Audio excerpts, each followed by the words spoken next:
अब बात करते हैं गैस सप्लाई की। यह संघर्ष भारत की ऊर्जा क्षमता को परख रहा है। इसी हफ्ते के अंत में एक कूटनीतिक सफलता मिली। ईरान ने 2 भारतीय जहाज़ों को गुजरने दिया। ये जहाज़ गैस की खेप लेकर आ रहे थे और इन्होंने होर्मुज जलडमरू मध्य को पार किया। इनमें से एक जहाज़ शिवालिक भारत पहुंच चुका है। ये पश्चिमी राज्य गुजरात में पहुंचा है। इस जहाज़ में करीब 40,000 मीट्रिक टन खाना पकाने वाली गैस एलपीजी है। ये लगभग एक दिन की आपूर्ति के बराबर है, लेकिन ये शुरुआत भर है क्योंकि दूसरा जहाज़ रास्ते में है और कल भारत पहुंच जाएगा। ये दोनों जहाज मिलकर 12,000 टन एलपीजी ला रहे हैं। एलपीजी का मतलब है लिक्विफाइड पेट्रोलियम गैस।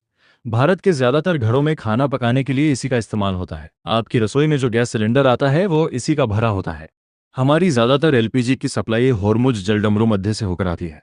ये रास्ता युद्ध की वजह से बंद था, जिससे आपूर्ति रुक गई थी। पिछले हफ्ते इसी वजह से भारत में एलपीजी की कमी हो गई थी, खासकर रेस्टोरेंट व्यावसायिक प्रतिष्ठानों के लिए। उन्हें गैस की कटौती करनी पड़ी, मेन्यू से कई चीजें हटानी पड़ी या दुकानें बंद करनी पड़ी। तो क्या अब स्थिति सुधर गई है? अभी बड़ी समस्या की कोई नई खबर नहीं है। कुछ जहाज़ों के निकलने से स्थिति थोड़ी सामान्य हो सकती है, लेकिन ये अस्थायी इंतजाम है। आपूर्ति श्रृंखला अभी स्थिर होने से कोसों दूर है। भारत के पेट्रोलियम और प्राकृतिक गैस मंत्रालय ने बयान जारी किया है कि एलपीजी की उपलब्धता पर लगातार नजर रखी जा रही है। भारत में खाना पकाने के ईंधन का दूसरा विकल्प पीएनजी पाइप्ड नेचुरल गैस है। जैसा कि नाम से पता चलता है, ये सीधे पाइपलाइनों के जरिए आपकी रसोई तक पहुंचती है। फिलहाल पीएनजी की आपूर्ति स्थिर है। समस्या यह है कि पीएनजी का इस्तेमाल सीमित है, ज्यादातर शहरी इलाकों में ही होता है। अधिकांश उपभोक्ता अब भी एलपीजी सिलेंडरों पर ही निर्भर हैं और आपूर्ति में किसी भी तरह की कमी का सीधा असर रसोई और फैक्ट्रियों दोनों पर पड़ेगा। कुछ फैक्ट्रियां पहले ही इसका दबाव महसूस कर रही हैं, जैसे जेएसडब्ल्यू समूह। रिपोर्ट्स बताती हैं कि उनकी आपूर्ति में कमी आ रही है। जेएसडब्ल्यू भारत की सबसे बड़ी स्टील बनाने वाली कंपनियों में से एक है। उसकी कम से कम एक इकाई में कमी देखी जा रही है। उन्होंने सरकार को पत्र लिखकर आपूर्ति बाधित होने और कंपनी के कामकाज पर पड़ने वाले असर की जानकारी दी है। इंडियन स्टील एसोसिएशन ने भी सरकार को पत्र लिखा है। उन्होंने भी एलपीजी सप्लाई को लेकर चिंता जताई है, खासकर छोटे और मझोले उद्योगों की ओर से। वे सरकार से आयात तेज करने का आग्रह कर रहे हैं। याद रहे, भारत अपनी 90% एलपीजी जरूरतों के लिए आयात पर निर्भर है और इसका 60% पश्चिम एशिया से आता है। होर्मुज जलडमरू मध्य में शिपिंग बाधित होने का सीधा असर आपूर्ति पर पड़ा है।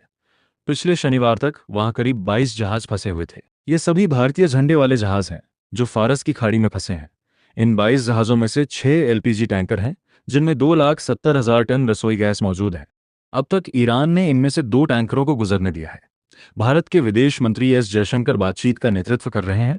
उनका कहना है कि ईरान के साथ सीधी बातचीत ही सबसे कारगर तरीका है।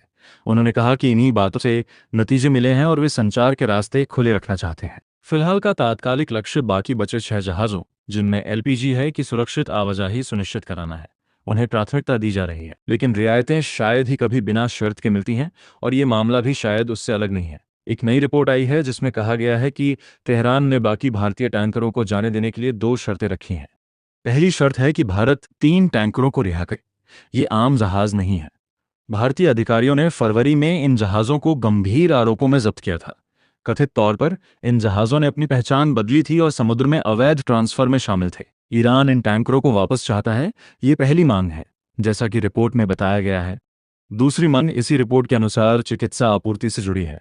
ईरान दवाइयां और मेडिकल उपकरण चाहता है। हालांकि सरकारी सूत्रों ने इस रिपोर्ट को खारिज करते हुए बेबुनियाद बताया है।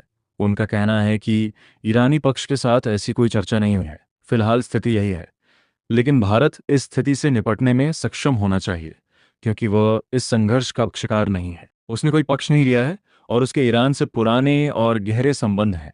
इसलिए अपने ऊर्जा हितों को सुरक्षित करने के लिए ईरान से बातचीत करना ही समझदारी है। दुनिया बंधनों में नहीं बढ़ती तो खबरें क्यों बंद हैं? युद्ध के मैदान से लेकर बातचीत की मेज तक, सोशल मीडिया के गुस्से से लेकर असली दुनिया के अन्याय